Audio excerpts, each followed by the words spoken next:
Hello বন্ধুরা, good morning. তো আজকে ব্লগটা শুরু করছি বিকেলবেলা থেকে। তো ব্লগটা দেখতে থাকো। সারাদিন কোনো ব্লগ শ্যুট করা হয়নি। এখন বানাবো চা। চলে এসেছি সোজা কিচেনে। তো এখন বানাবো চা। তো ফ্রিজে রেখেছিলাম, পুরো বরফ জমে গেছে।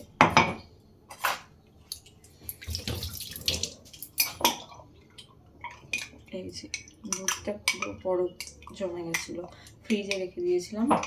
ফ্রিজে রাখার পরে পুরোটা বরফ জমে গেছে। এখন একটু আদা দিয়ে চা খাবো। সবটা যদি বানিয়ে ফেলি।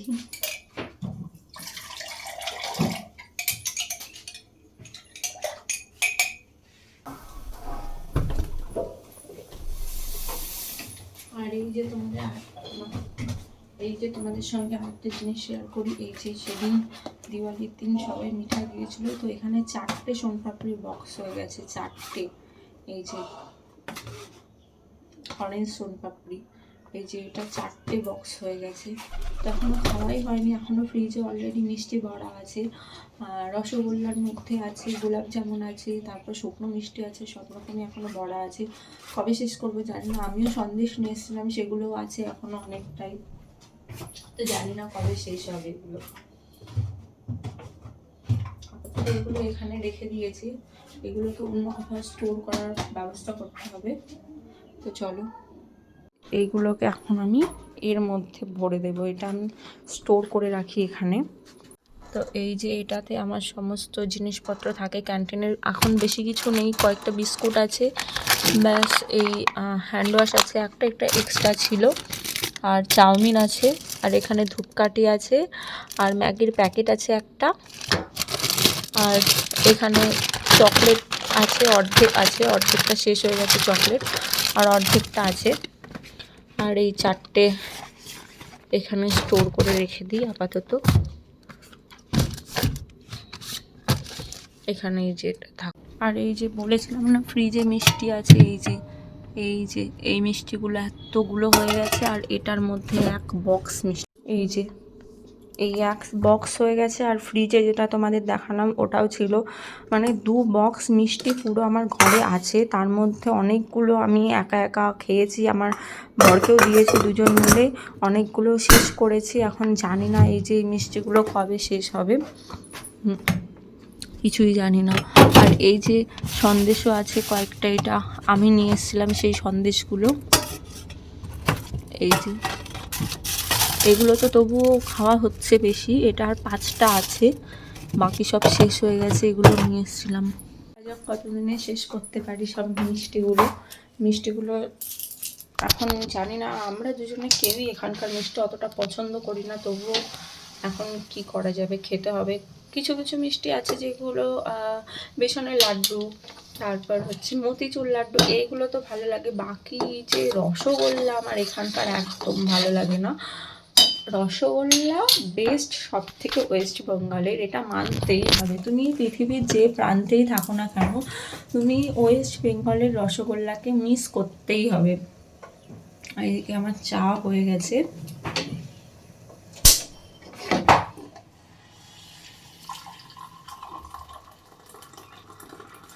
চাটা অলরেডি হয়ে গেছে। আজকে মনে হচ্ছে তাহলে জুটবে খাওয়া। এর আগের দিন তো খেতে পারিনি, বাট আজকে চাটা আমার কপালে আছে। আর বিস্কুট নেব, কোন বিস্কুটগুলো নেব সেটাই ভাবছি। 3 রকমের বিস্কুট আছে, তো কোন বিস্কুটটা খাবো সেটাই কনফিউজ হয়ে গেছি। তো এই বিস্কুটটাই খাই।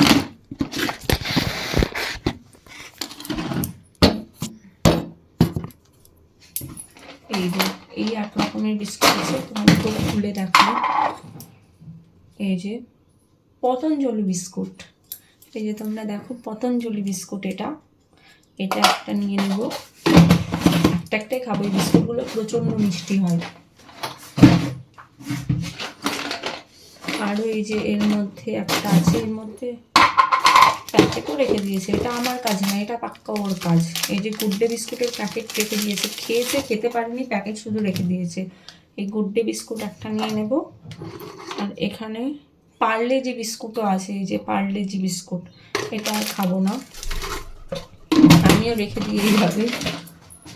আর এক রকমের বিস্কুট আছে যেটা তোমাদের দেখাই, এই যে এটা হচ্ছে গুড ডে বিস্কুটই নাম লেখা ছিল প্যাকেটটাই, এটাতে এটা একটা খাবো বাস। এই 3টে বিস্কুট কিনে আমি তো এমনি আগে তো পুরো, এখনও খাই, এখন খাই না বলবো না, এখনও চা খেতে গেলে, এখন তো চা খাওয়া অনেক কমে গেছে, আগে তো পুরো অনেকটা করে চা খেতাম। আর এখন কি বলতো, চা খেতে গেলেও শুধু চা খাওয়া না, তার সাথে বিস্কুটও খেতাম 4-5টা করে। এখন চা খাওয়াটার সাথে সাথে বিস্কুটও খাওয়া আমার অনেকটাই কমে গেছে বলতে পারো, অনেকটাই। এবার বসবো, বসে আরাম করে চাটা খেতে। এই যে 3টে বিস্কুট, চা। এবার বসে বসে চা খাবো। এই যে একাই খাবো, কি করবো, হাজব্যান্ড নেই সাথে, একাই আছি তো একাই খাবো এখন। আর বাইরে রোদ আছে, সেই জন্য বাইরে এখন যাওয়া যাবে না, সেই জন্য ভিতরে বসেই খাচ্ছি।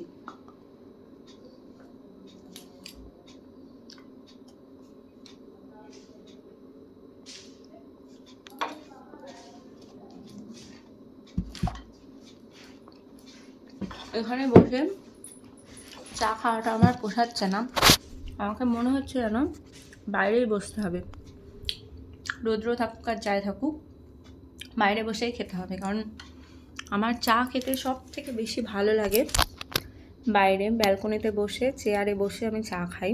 সকাল হোক বা বিকেল হোক, যখনই আমি চা খাই আমি বাইরে বসেই চা খাই, কারণ আমার বাইরে সব থেকে বেস্ট লাগে। পুরো প্রকৃতির দৃশ্য দেখো আর চাটাকে এনজয় করতে পারা যায়। এই যে একটা রিলস ভিডিও বানাচ্ছিলাম, ওটা তোমরা শর্ট ভিডিওতে দেখতে পাবে। তো একটাই বানিয়েছে আজকে, বেশি বানানো হয়নি, তার কারণ একটা কল এসেছিল, তারপর আর মন চাইলো না যে ভিডিও বানাই। তো এখন জামা কাপড় মেলা আছে, যাবো ব্যালকনিতে জামা কাপড়গুলো তুলতে। আজকে তো রোদ ওঠেনি, আমি সেই সকালবেলায় জামা কাপড় ধুয়ে দিয়েছি, জানি না জামা কাপড়গুলো শুকিয়েছে কিনা।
জামা সবগুলো শোকায়নি, কিছু কিছু একটা ভেজাও আছে, কারণ আজকে সকাল থেকে কুয়াশা পড়ছে, একটুও রৌদ্র আজকে পাইনি, মানে হালকা পাতলা যেটুকু উঠেছে ততটুকুই। কারণ আমি একটু বসেছিলাম ব্যালকনিতে, তখনও ঠিকঠাক মতো রোদ পাইনি আজকে। তো আজকে একটু ঠান্ডা ঠান্ডা লাগছিলো, কারণ শরীরটাও ঠিকঠাক ভালো নেই, সেই জন্য একটু রোদ্রে বসেছিলাম। তো দেখা যাক, এখনও এই ব্যালকনিটাতেও আছে জামা কাপড় কিছু মেলা, এগুলোও শোকায়নি, আমি একটু আগে চেক করলাম, এগুলো শোকায়নি। তো এখন যেগুলো শোকায়নি সেগুলো হচ্ছে আবার মেলে দিতে হবে, রোদ তো ওঠেনি, হাওয়াতে যতটুকু শুকাবে। ভাবছি একটা ঘরের মধ্যে বলতে ব্যালকনিতে, আরেকটা ব্যালকনি আছে, টোটাল 3টে ব্যালকনি। তো ওই ব্যালকনিতে ভাবছি একটা তার টাঙিয়ে নেব, দড়ি। তো এখন ওই ব্যালকনিতে দড়ি না টাঙালে, এখন শীতকাল আসছে, যে কাপড়গুলো ডেলি তো মেশিনে কাপড় কাচা যাবে না, কারণ অল্প যদি কাপড় থাকে তখন তো মেশিনে দিয়ে কি করব, ততটুকু তো হাতে কেচে নিলেই অনেকটা হয়ে যাবে, তাই না?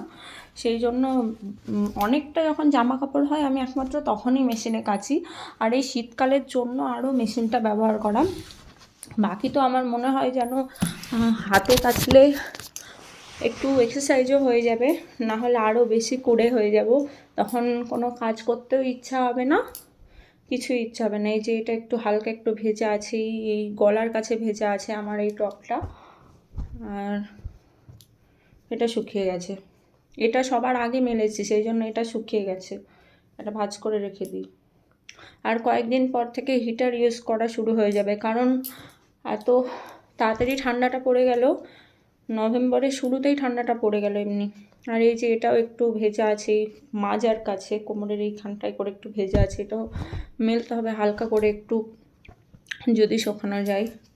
এটা শুকিয়ে গেছে।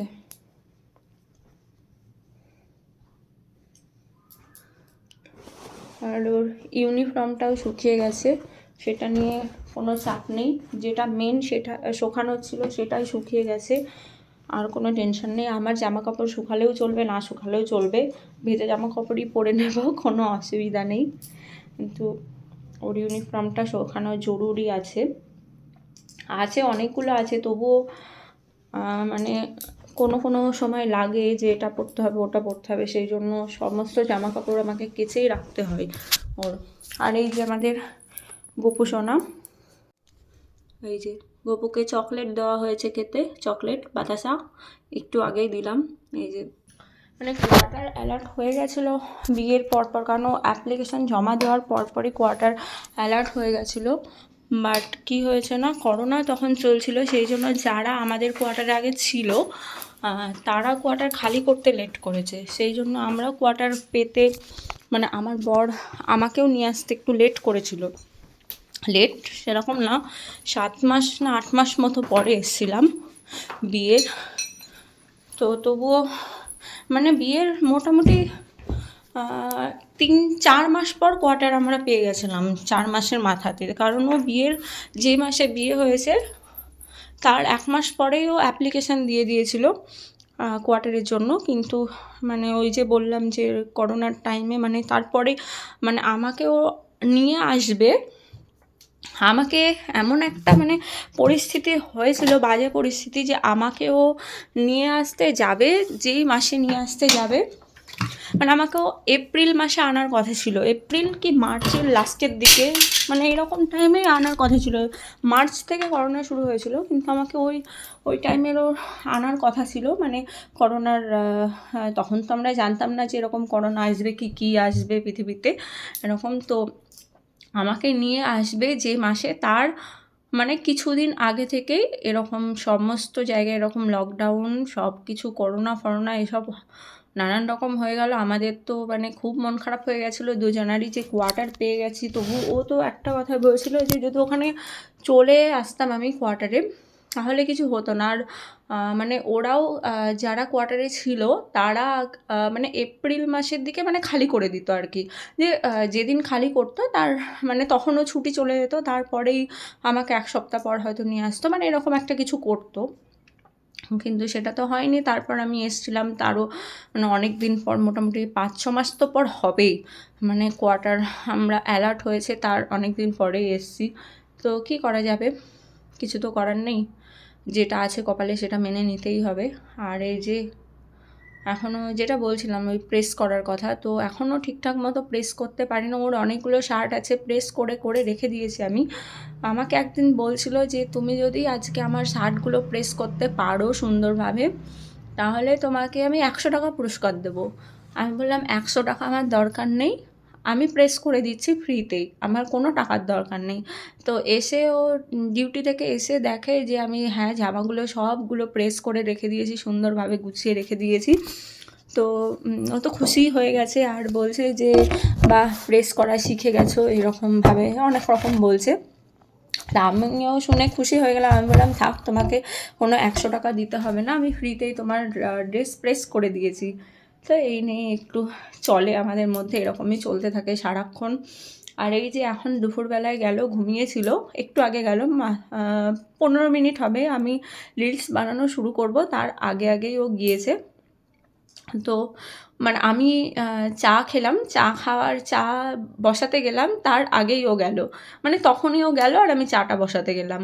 কারণ ও থাকাকালীন অবস্থায় আমি চা খেতে পারবো, কিন্তু মানে খুব কম, ওই যে যতটা চা তোমাদের দেখালাম ততটা খেতে পারবো না, মনে হয় ওই ওষুধের যে ঢাকনিগুলো হয় সেই ঢাকনির মনে হয় এক ঢাকনি আমাকে চা খেতে দেবে, এরকম একটা পরিস্থিতি। সেই জন্য থাকাকালীন আমি চা খুব কম খাই, মানে খেলেও ওই যে বললাম যে একটুখানি মানে নামমাত্র আমার চা খাওয়া হয়। আজকে একটু মনে প্রাণে চা খেতে পারলাম, যেহেতু কালকে আমি চাটা খেতে পারিনি। আর এই যে ঘরের অবস্থা এই করে গেছে, এই যে এরকম হয়ে আছে ঘরের অবস্থা। এখন বিছানাটাকে গোছাতে হবে।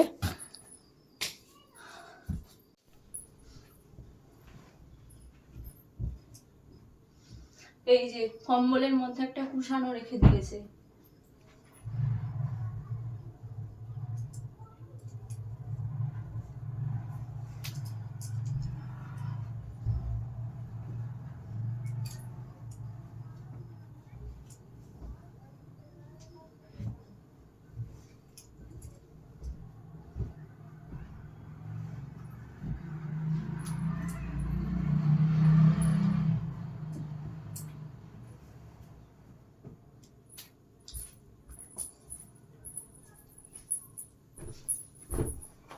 আর এই যে এই কোল বালিশটা আছে, এটাকে আমার বাঁধতে হবে, এটা বাঁধাই হচ্ছে না। মানে অনেকদিন ধরে ভাবছি যে এটাকে বাঁধবো কিন্তু বাঁধা আর হয়ে উঠছে না।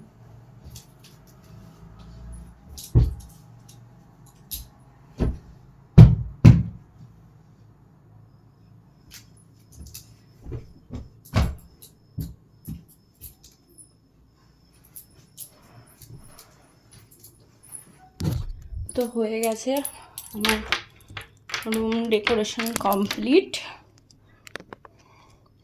ডেকোরেশন বলবো না, ঘরটাকে গোছানো কমপ্লিট হয়ে গেছে। চলো তোমাদের একবার দেখাই। এই যে বিছানা গোছানো কমপ্লিট। কেমন লাগছে অবশ্যই বলবে কমেন্ট করে।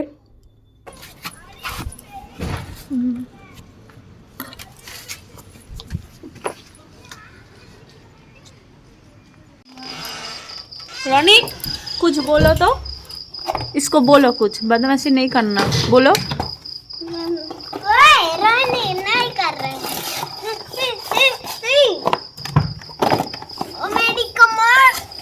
मेरी कमर टूट गई क्या? लाइक कमेंट करना रिम्पा के चैनल। এখন ওয়াকিং যাচ্ছে, দুটো ছায়া দেখা যাচ্ছে, দুটো ছায়া, আমি আর সম্পাদি দুজন মিলে যাচ্ছি ওয়ার্কিংয়ে। এই যে রাত্রিবেলায় কেউ নেই, ফাঁকা পুরো চারি সাইডে হয়ে গেছি।